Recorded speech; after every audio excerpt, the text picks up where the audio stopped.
ಕೋಟಿಯ ಗುರಿಯನ್ನ ಇಟ್ಕೊಂಡು ಈ ಒಂದು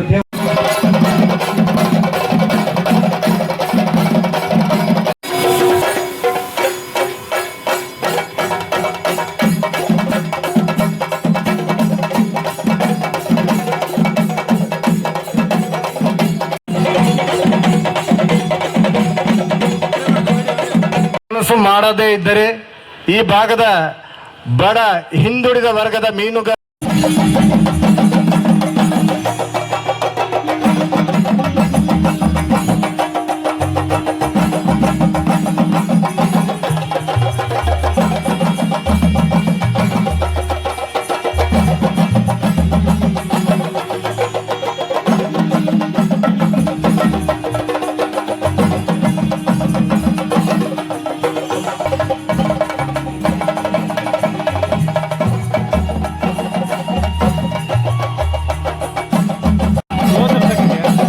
ಖಂಡಿತವಾಗಿ ಈ ಸಮಾರಂಭ ಬಹಳಷ್ಟು ಹಿಂದೆ ನಡಿಬೇಕಾಗಿತ್ತು. ಉದಯ್ ಕುಮಾರ್ ಅವರು ಇದನ್ನು ಮಾಡಬೇಕಂತ ಕನಸನ್ನು ಕಟ್ಟಿದ್ರು. ಈಗ ಇದು ಕೈಗೂಡಿ ಬಂದಿದೆ. ಸಹಕಾರ ಮಂತ್ರಿಗಳಾದ ರಾಜಣ್ಣ ಅವ್ರನ್ನ ಕರೆಸೋಣ ಮಾಡೋಣ ಅಂತ ನಾನು ಉದಯ್ ಕುಮಾರ್ ಹಟ್ಟಿಯಂಗಡಿಯವರಿಗೆ ಹೇಳಿದ್ದೆ. ಅದು ಕೈಗೂಡಲಿಲ್ಲ ನಮ್ಮ ಇದಕ್ಕೆ. ಆದರೂ ಅಷ್ಟೇ ತೂಕದ ವ್ಯಕ್ತಿ ಇವತ್ತು ಸಹಕಾರಿ ರಂಗದಲ್ಲಿ ಈ ಭಾಗದಲ್ಲಿ ಒಂದು ಮುಖ್ಯಮಂತ್ರಿ ಅಂತ ಹೇಳಿದ್ರು ತಪ್ಪಾಗಲಿಕ್ಕಿಲ್ಲ. ರಾಜೇಂದ್ರ ಕುಮಾರ್ ಸರ್ ಅವರೇ ಇವತ್ತಿನ ಇದನ್ನ ಅಧ್ಯಕ್ಷತೆಯನ್ನು ವಹಿಸಿಕೊಂಡಿದ್ದಾರೆ. ಎಲ್ಲ ಒಳ ತಿರುಳಿರ್ಬೋದು, ಎಲ್ಲ ಆಗುಗಳಿರ್ಬೋದು, ಸಹಕಾರಿ ರಂಗದ ಪ್ರತಿಯೊಂದು ಇದನ್ನ ವಿಷಯ ಕೂಡ ಅವ್ರಿಗೆ ಗೊತ್ತಿದೆ. ಕಡೆ ಪಿತಾಮಹ ಅಂತ ನಾವೆಲ್ಲರೂ ಅವ್ರನ್ನ ಕರಿತಾ ಇದ್ದೀವಿ. ಇವತ್ತು SCDC ಬ್ಯಾಂಕ್ನ ಅಧ್ಯಕ್ಷ ಕೂಡ ಆಗಿದ್ದಾರೆ. ನಮ್ಮೆಲ್ಲ ಹೆಮ್ಮಾಡಿ ಮೀನುಗಾರರ ಸಂಘ ಬಹಳ ಹಳೆಯದು, 25 ವರ್ಷ ಆಗಿದೆ. ಗೋಪಾಲ್ ಪೂಜಾರಿ ಅವ್ರನ್ನು ಕೂಡ ಈ ಸಂದರ್ಭದಲ್ಲಿ ನೆನೆಸ್ಕೋಬೇಕಾಗ್ತದೆ. ಬಹಳಷ್ಟು ಕಷ್ಟಪಟ್ಟು ನಾವೆಲ್ಲ ಮೀನುಗಾರರು ಸೇರಿ ಎಲ್ಲ ಮೀನುಗಾರ ಬಾಂಧವರು ಅದಕ್ಕೆ ಹಣ ಹಾಕಿದ್ದಾರೆ. ಎಲ್ಲ ಬೇರೆ ಜಾತಿಯವರು ಕೂಡ ಸಹಕಾರ ಕೊಟ್ಟಿದ್ದಾರೆ. ಆ ನಿಟ್ಟಿನಲ್ಲಿ ಇಲ್ಲಿ ಯಾವುದೇ ರಾಜಕೀಯ ಇಲ್ಲಿಯವರೆಗೆ ಬಂದಿಲ್ಲ ಅಂತ ರಾಜೇಂದ್ರ ಕುಮಾರ್ ಸರ್ಗೆ ನಾನು ಹೇಳಲಿಕ್ಕೆ ಇಚ್ಛೆ ಪಡ್ತೇನೆ. ಅವರ ಕೃಪಾಶೀರ್ವಾದದಿಂದ ಉದಯ್ ಕುಮಾರ್ ಹಟ್ಟಿಯಂಗಡಿಯ ನೇತೃತ್ವದಲ್ಲಿ ಈ ಬ್ಯಾಂಕ್ ಇವತ್ತು ಸದೃಢವಾಗಿ ಮೂಡಿ ಬಂದಿದೆ. ಖಂಡಿತ ಈಗಾಗಲೇ ಹೇಳಿದರೆ MC ಮಾಡೋರು 65 ಕೋಟಿನೋ 70 ಕೋಟಿನೋ ಸಾಲ ಮನ್ನಾ ಆಗಬೇಕಾಗಿತ್ತು. ಲಾಸ್ಟ್ ಮಾರ್ಚ್ ತಿಂಗಳಲ್ಲಿ ಅದು ಬಹಳ ಒತ್ತಡ ಬಂತು. ಜಯಪ್ರಕಾಶ್ ಹೆಗಡೆಯವರ ಮುಖಾಂತರ ಮಾನ್ಯ ಮುಖ್ಯಮಂತ್ರಿ ಸಿದ್ದರಾಮಯ್ಯನವರೇ ಇದ್ರು ಆವಾಗ. ಆ ನಿಟ್ಟಿನಲ್ಲಿ ಬಡ ಮೀನುಗಾರ ಮಹಿಳೆಯರ ಇದೊಂದು ಸಾಲ ಮನ್ನಾ ಆಗಲೇಬೇಕನ್ನೋ ಒಕ್ಕೊರಲ ಕೂಗಿನಿಂದ ಅದನ್ನು ಮಾಡಿಕೊಟ್ಟಿವಿ. ಖಂಡಿತ ಆ ಮೀನುಗಾರ ಮಹಿಳೆಯರು ಅದರಿಂದ ಒಳ್ಳೇದಾಗಿದೆ ಅಂತ ನನ್ನ ಭಾವನೆ. ಒಳ್ಳೇದಾಗಿದ್ರೆ ಒಳ್ಳೇದಾಗಿದೆ ಅಂತ ಹೇಳ್ಬೇಕು. ನೀವು ಸುಮ್ಮನೆ ಕೂತ್ಕೊಂಡ್ರೆ ಹಂಗೆ. ಇಲ್ಲಿ ರಾಜೇಂದ್ರ ಕುಮಾರ್ ಇದ್ದಾರೆ, ಅವರು ಬೇಕಾದಷ್ಟು ಕೊಟ್ಟಿದ್ದಾರೆ. ಆಗ್ಯದೇ ಇಲ್ವಾ? ಯಾವಾಗಲೂ ಸಮಾಜದವರು ನೀವು ಒಳ್ಳೇದಾದಾಗ ಒಳ್ಳೇದಾಗಿದೆ ಅಂತ ಕೃತಜ್ಞತೆ ಭಾವನೆ ಇಟ್ಕೋಬೇಕು. ಅಂದಾಗ ಮಾತ್ರ ಕೆಲಸ ಮಾಡಿದವ್ರಿಗೆ ಒಳ್ಳೆ ಇದು ಬರ್ತದೆ, ಸ್ಫೂರ್ತಿ ಬರ್ತದೆ. ಹಾಗೆ ಇವತ್ತು ಏನು ಷೇರು ಬಂಡವಾಳ ಇತ್ತು ಅತ್ಯಂತ ಬಹಳ ಕಡಿಮೆ ಇತ್ತು. ಇವತ್ತು 600 ಕೋಟಿಗೆ ಏರಿದೆ. ಅದು ಎಲ್ಲ ಉದಯ್ ಕುಮಾರ್ ಹಟ್ಟಿಯಂಗಡಿಯವರ ಅವರ ಕಾರ್ಯ ನಿಟ್ಟಿನಲ್ಲಿ ಅಲ್ವಾ ಉದಯ್ ಆಗಿದೆ.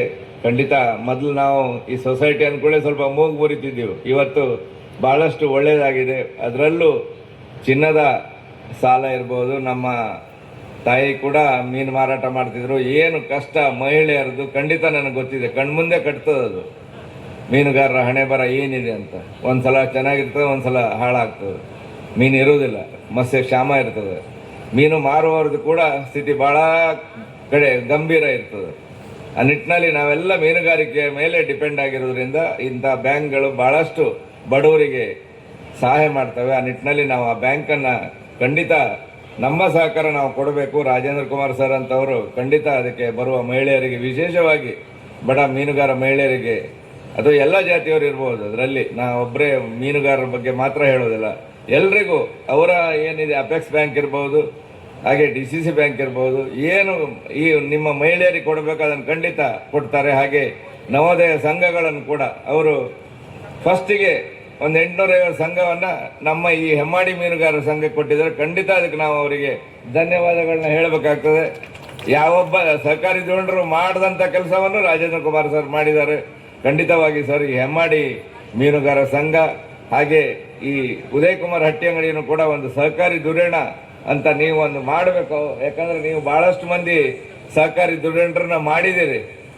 ಆ ನಿಟ್ಟಿನಲ್ಲಿ ಅವನನ್ನು ಕೂಡ ನಿಮ್ಮ ಒಂದು ಜೋಳಿಗೆಗೆ ಹಾಕೋಬೇಕು. ಅವನನ್ನು ಕೂಡ ಒಂದು ಸಹಕಾರಿ ಧುರೀಣರನ್ನಾಗಿ ಮಾಡಿ ನಮ್ಮ ಮೀನುಗಾರರ ಪರವಾಗಿ ಈ ಒಂದು ಬೇಡಿಕೆಯನ್ನು ನಿಮ್ಮ ಹತ್ರ ಹೇಳಿ ಎಲ್ಲ ಮೀನುಗಾರರಿಗೆ ಒಳ್ಳೆಯದಾಗಲಿ, ಈ ಹೆಮ್ಮಾಡಿ ಮೀನುಗಾರರ ಸಂಘ ಕೂಡ ಒಳ್ಳೆಯದಾಗಲಿ, ಅವರಿಗೂ ಕೂಡ ಒಳ್ಳೆಯದನ್ನು ಬಯಸ್ತಾ ಖಂಡಿತ ನಮ್ಮ ಸಹಕಾರವನ್ನು ನಾವು ಮಾಡ್ತೀವಿ ಅಂತ ಹೇಳ್ತಾ ನನ್ನ ಮಾತನ್ನು ಮುಗಿಸ್ತೇನೆ.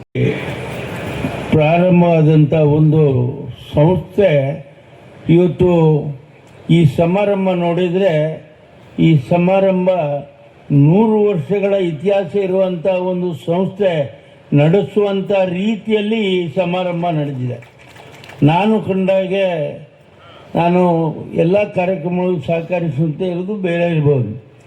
ನಾನು ಕಂಡಾಗೆ ಈ ಸಮಾರಂಭ ಒಂದು ಮೀನುಗಾರರ ಚಳವಳಿಗೆ ನಾಂದಿ ಆಗ್ತದೆ ಅಂತ ಹೇಳಲಿಕ್ಕೆ ನಾನು ಬಯಸ್ತಾ ಇದ್ದೇನೆ. ಅದಕ್ಕೆ ಮೂಲ ಕಾರಣ ನಮ್ಮ ಮಿತ್ರರಾದಂಥ ನಾಡೋಜ ಜಿ ಶಂಕರ್ರವರು. ಅವರು ಬಡವರ್ಗದ ಜನರಿಗೆ ಏನಾದರೂ ನನ್ನಿಂದ ಸಹಾಯ ಆಗಬೇಕು. ನಾನು ಅವರು ಯಾವಾಗಲೂ ಬೆಂಗಳೂರಿಗೆ ಹೋಗ್ತಾ ಇರುವಾಗ ವಿಮಾನದಲ್ಲಿ ಸಿಗ್ತಾ ಇರ್ತೇವೆ, ಜೊತೆಯಾಗಿ ಕೂತ್ಕೊಳ್ತೇವೆ. ಅವರ ಚಿಂತನೆ ಏನು ಹೇಳಿದರೆ, ಮೀನುಗಾರರು ಕಷ್ಟಜೀವಿಗಳು. ನಾನು ಕಂಡಾಗೆ ನಾವೆಲ್ಲ ಭೂಮಿಯಲ್ಲಿ ಕೆಲಸ ಮಾಡಿ ದುಡಿದ್ರೆ, ಇವರು ಸಮುದ್ರದಲ್ಲಿ ಹೋಗಿ ತಮ್ಮ ಜೀವವನ್ನು ಪಣಕ್ಕಿಟ್ಟು ದುಡಿಮೆ ಮಾಡಿದಂಥ ಒಂದು ಸಮಾಜ ಇದ್ದರೆ ಅದು ಮೀನುಗಾರರ ಸಮಾಜ ಅಂತ ಹೇಳಲಿಕ್ಕೆ ನಮಗೆ ಭಾಳ ಹೆಮ್ಮೆ ಆಗ್ತದೆ. ಅಂಥವರಿಗೆ ನಾವು ಯಾವತ್ತೂ ಎಲ್ಲರಿಗಿಂತ ಹೆಚ್ಚು ಸಹಾಯವನ್ನು ಮಾಡಬೇಕಾಗ್ತದೆ. ಈಗ ನಮ್ಮ ಶಂಕರ್ರವರು ಅವರು ಉಚ್ಚಿಲದಲ್ಲಿ ಒಂದು ಮಹಾಲಕ್ಷ್ಮಿ ಟೆಂಪಲನ್ನು ಕಟ್ಟುವಾಗ ನಾನು ಅವ್ರ ಜೊತೆ ಇದೆ. ಆವಾಗ ನಾನು ಹೇಳಿದೆ, ನೋಡಿ ಈ ಟೆಂಪಲ್ ಒಂದು ದಿವಸ ನಿಮ್ಮ ನೇತೃತ್ವದಲ್ಲಿ ಕೋಲ್ಹಾಪುರದ ಮಹಾಲಕ್ಷ್ಮಿ ಟೆಂಪಲ್ನಂತೆ ವಿಜೃಂಭಿಸ್ತದೆ ಅಂತ ಮಾತನ್ನು ಹೇಳಿದೆ.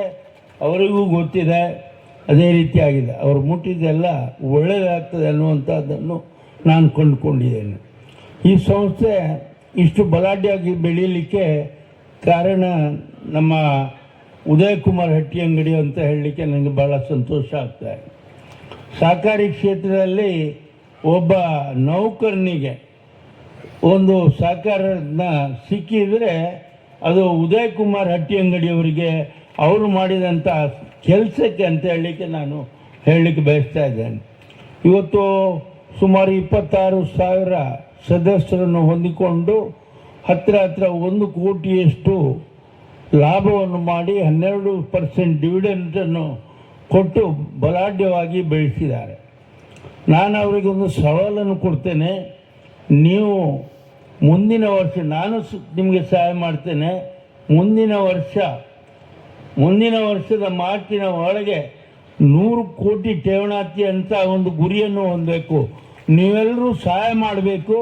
ಆಗ ನಾನು ಅವರನ್ನು ಕರೆದು ಬಂಗಾರದ ಪದಕ ನೀಡಿ ಮಂಗಳೂರಿನಲ್ಲಿ ಸನ್ಮಾನ ಮಾಡ್ತೇನೆ. ಈ ಸಂಸ್ಥೆಗೆ ಮತ್ತು ಅವರಿಗೂ ಗೌರವ ಕೊಡ್ತೇನೆ. ಅದಕ್ಕೆ ನೀವೆಲ್ಲರೂ ಕೈ ಜೋಡಿಸಬೇಕು ಅನ್ನುವಂಥದ್ದನ್ನು ಹೇಳ್ತಾ ಇದ್ದೇನೆ. ಹಿಂದೆ ಕೂಡ ನಾನು ಮೀನುಗಾರರ ಮಹಾಮಂಡಲ ಇತ್ತು ಮಂಗಳೂರಿನಲ್ಲಿ. ಭಾಳ ವರ್ಷದ ಹಿಂದೆ 29 ವರ್ಷದ ಹಿಂದೆ ಅದರ ಆಸ್ತಿಯನ್ನು ನಮ್ಗೆ ಕೊಟ್ಟಿದ್ರು. ನಮ್ಮ ಸಾಲಕ್ಕೆ ವಜಾ ಮಾಡಿ ಅಲ್ಲಿ ಕಾರವಾರದಲ್ಲೊಂದು ಮಹಾಮಂಡಲ, ಮೀನುಗಾರರ ಮಹಾಮಂಡಲ ಇತ್ತು, ಇಲ್ಲಿ ಒಂದಿತ್ತು. ಆ ಭೂಮಿಯನ್ನು ನಾನು ಪುನಃ ನಮ್ಮ ಯಶ್ಪಾಲ್ ಸುವರ್ಣರವರು ಅಧ್ಯಕ್ಷರಾದಾಗ ಅವರಿಗೆ ಆ ಭೂಮಿಯನ್ನು ವಾಪಸ್ ಕೊಡುವಂಥ ಕೆಲಸವನ್ನು ಮಾಡಿದ್ದೇನೆ. ಯಾಕೆ ಅಂತೇಳಿದರೆ, ಒಂದು ಕಷ್ಟ ಜೀವಿಗಳ ಸಂಸ್ಥೆ ಅದರ ಭೂಮಿ ಇನ್ನೊಬ್ಬರಿಗೆ ಹೋಗಬಾರ್ದು ಅನ್ನುವಂಥ ದೃಷ್ಟಿಕೋನದಿಂದ ಅವರಿಗೆ ವಾಪಸ್ ಕೊಟ್ಟಿದ್ದೇನೆ. ಇದೇ ರೀತಿಯಾಗಿ ಇವತ್ತು ಭಾಳ ಜನ ವೇದಿಕೆಯಲ್ಲಿದ್ದಾರೆ. ನಾವು ಹೆಚ್ಚೇನು ಮಾತಾಡಲಿಕ್ಕೆ ಹೋಗುವುದಿಲ್ಲ. ಒಂದು ಹೇಳಿದ್ದೇನೆ, ಅದೇ ಅವರು 100 ಕೋಟಿ ಠೇವಣಿಗೆ ನಾವು ಕೂಡ ಸಹಾಯ ಮಾಡ್ತೇವೆ. ನಮ್ಮ ಹಿರಿಯರಾದಂಥ ಇವರನ್ನು ನಾಡೋಜ ಶಂಕರ್ ಅವರನ್ನು ನೀವು ಸಂಪರ್ಕಿಸಬೇಕು. ಖಂಡಿತ ಅವರು ಸಹಾಯ ಮಾಡ್ತಾರೆ. ಆನಂದ್ ಕುಂದರ್ ಇದ್ದಾರೆ. ಹೀಗೆ ಸಮಾಜದಲ್ಲಿ ಭಾಳಷ್ಟು ಜನ ಇರುವಂಥ ಈ ಸಮಾಜ ಹಿಂದುಳಿದ ಸಮಾಜ ಅಂತ ಹೇಳಲಿಕ್ಕೂ ನಾನು ಬಯಸ್ತೇನೆ.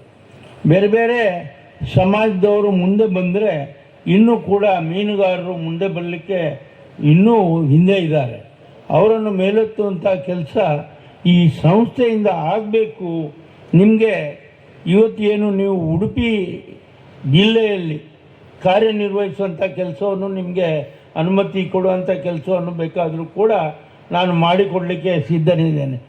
ಉಡುಪಿ ಜಿಲ್ಲೆಯಲ್ಲೇ ನಿಮ್ಮ ಕಾರ್ಯವ್ಯಾಪ್ತಿ ಮಾಡಿಕೊಂಡು ಕೆಲಸ ಮಾಡಿ, ಅದಕ್ಕೆ ಬೇಕಾದಂಥ ಅಧಿಕಾರಿಗಳು ಇಲ್ಲೇ ಇದ್ದಾರೆ. ಹಾಗಾಗಿ ಈ ಸಂಸ್ಥೆ ಒಂದು ಜಿಲ್ಲಾ ಮಟ್ಟದ ಸಂಸ್ಥೆಯಾಗಿ ಮೂಡಿ ಬರಬೇಕು ಅನ್ನುವಂಥದ್ದನ್ನು ನಾನು ಹೇಳಿಕೊಂಡು ಇವತ್ತಿನ ಈ ಸಮಾರಂಭ ಕಂಡು ಭಾಳ ಸಂತೋಷ ಆಗಿದೆ. ನಾವು ಯಾವ ರೀತಿಯಲ್ಲಿ ಸಮಾರಂಭವನ್ನು ಮಾಡ್ತಾ ಇದ್ದೇವೋ ಅದೇ ರೀತಿಯಲ್ಲಿ ನೀವು ಒಂದು ಸಮಾರಂಭವನ್ನು ಮಾಡಿ ಎಲ್ರಿಗೂ ತೋರಿಸ್ಕೊಟ್ಟಿದ್ದೀರಿ. ನಿಮ್ಮನ್ನು ನಾನು ಅಭಿನಂದಿಸಿಕೊಂಡು ಈ ಸಮಾರಂಭದ ವೆಚ್ಚಕ್ಕಾಗಿ 5 ಲಕ್ಷ ರೂಪಾಯಿಯನ್ನು ಕೂಡ ನೀಡ್ತಾ ಇದ್ದೇನೆ. ಮುಂದೆ ನಿಮ್ಮ ಜೊತೆ ಸದಾ ನಾನು ಇರ್ತೇನೆ ಅಂತ ಹೇಳಿಕೊಂಡು ಅವಕಾಶಕ್ಕಾಗಿ ವಂದಿಸಿ ನನ್ನ ಮಾತನ್ನು ಮುಗಿಸ್ತೇನೆ. ಜೈ ಹಿಂದ್, ಜೈ ಸಾಕಾರ.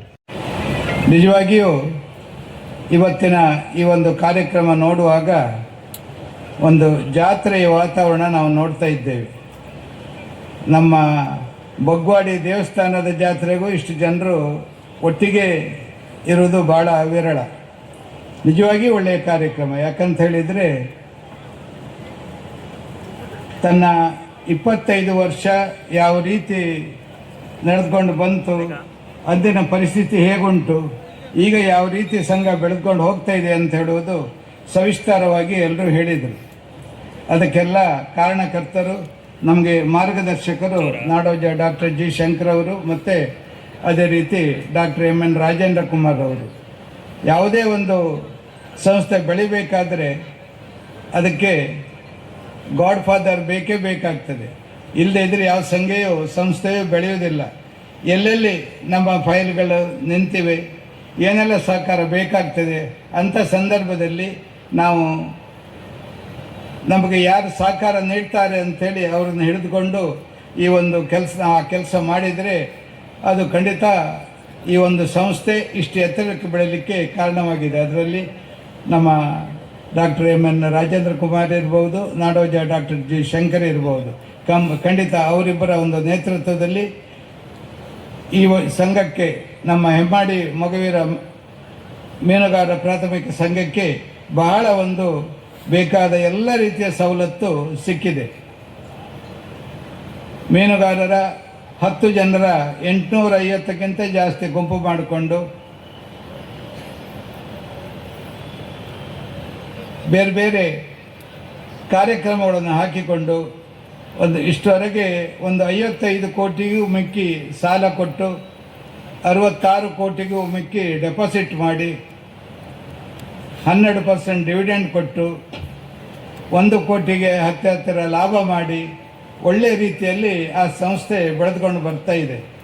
ಈ ಸಂಸ್ಥೆ ಇಷ್ಟು ಒಳ್ಳೆಯ ರೀತಿ ಬೆಳೆದುಕೊಂಡು ಬರಲಿಕ್ಕೆ ಪ್ರಧಾನ ಕಾರಣ ನಮ್ಮ ಈ ಸಂಸ್ಥೆಯ ಕಾರ್ಯನಿರ್ವಹಣಾಧಿಕಾರಿಗಳಾದ ನಮ್ಮ ಹಟ್ಟಿ ಅಂಗಡಿ ಉದಯ್ ಕುಮಾರ್. ಖಂಡಿತ ಅವರನ್ನು ವಿಶೇಷವಾಗಿ ನಾವು ಅಭಿನಂದಿಸಬೇಕು. ಯಾಕಂತ ಹೇಳಿದರೆ ಅವರ ಒಂದು ಮುತುವರ್ಜಿಯಲ್ಲಿ ಯಾವಾಗಲೂ ಅವರು ಸಿಕ್ಕಿದವಾಗ ತಮ್ಮ ಸೊಸೈಟಿ ವಿಷಯ ಮತ್ತು ಬಗ್ವಾಡಿ ದೇವಸ್ಥಾನದ ವಿಷಯವೇ ಮಾತನಾಡೋದು ಬಿಟ್ಟರೆ ಅವರ ಪರ್ಸನಲ್ ಏನು ಮಾತನಾಡೋದಿಲ್ಲ. ನಮ್ಮ ಹೆಮ್ಮಾಡಿ ಮೀನುಗಾರರ ಸೊಸೈಟಿ ಯಾವ ರೀತಿ ಬೆಳೆದು ಬಂತಂತ ಹೇಳೋದ್ರ ಬಗ್ಗೆ ಸವಿಸ್ತಾರವಾಗಿ ಈಗ ಹೇಳಿದರು.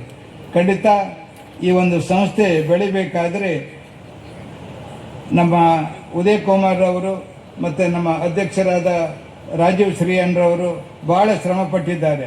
ಈ ಹಿಂದಿನ ಅಧ್ಯಕ್ಷರಿಗೆ ತಾನೇ ಅವರನ್ನು ಗುರುತಿಸಿದ್ದಾರೆ. ಈ ಹಿಂದಿನ ಅಧ್ಯಕ್ಷರು ಭಾಳ ಶ್ರಮಪಟ್ಟು ಈ ಒಂದು ಸಂಸ್ಥೆಯ ಅಭಿವೃದ್ಧಿಗೆ ಕಾರಣೀಕರ್ತರಾಗಿದ್ದಾರೆ. ಅವರನ್ನೆಲ್ಲ ನಾವು ಈಗ ಈ ಸಂದರ್ಭದಲ್ಲಿ ಅಭಿನಂದಿಸಬೇಕು. ನಾವು ಇವತ್ತು ನೋಡ್ತಾ ಇದ್ದೇವೆ, ಇಲ್ಲಿ ನಮ್ಮ ಹೆಮ್ಮಾಡಿ ಮೀನುಗಾರರ ಸಂಘದ ಒಂದು ವಿರಾಟ ಸ್ವರೂಪವನ್ನೇ ನೋಡ್ತಾ ಇದ್ದೇವೆ. ಯಾಕಂತ ಹೇಳಿದರೆ ಕುಳಿತುಕೊಳ್ಳಿಕ್ಕೂ ಸ್ಥಳ ಇಲ್ಲ, ಹೊರಗಡೆ ತುಂಬ ನಿಂತ್ಕೊಂಡಿದ್ದಾರೆ. ಇಷ್ಟು ಜನ ಬರ್ತಾರೆ ಅಂಥೇಳಿ ನಿರೀಕ್ಷೆಗೂ ಮೀರಿ ಬರ್ತಾರೆ ಅಂತ ಹೇಳಿದರೆ ಹೊರಗಡೆಯೂ ಚಪ್ಪರ ಶಾಮಿಯಾನನ್ನು ಹಾಕ್ಬೋದಿತ್ತು. ಎಲ್ಲ ಬಿಸಿಲಲ್ಲಿ ನಿಂತ್ಕೊಂಡಿದ್ದಾರೆ.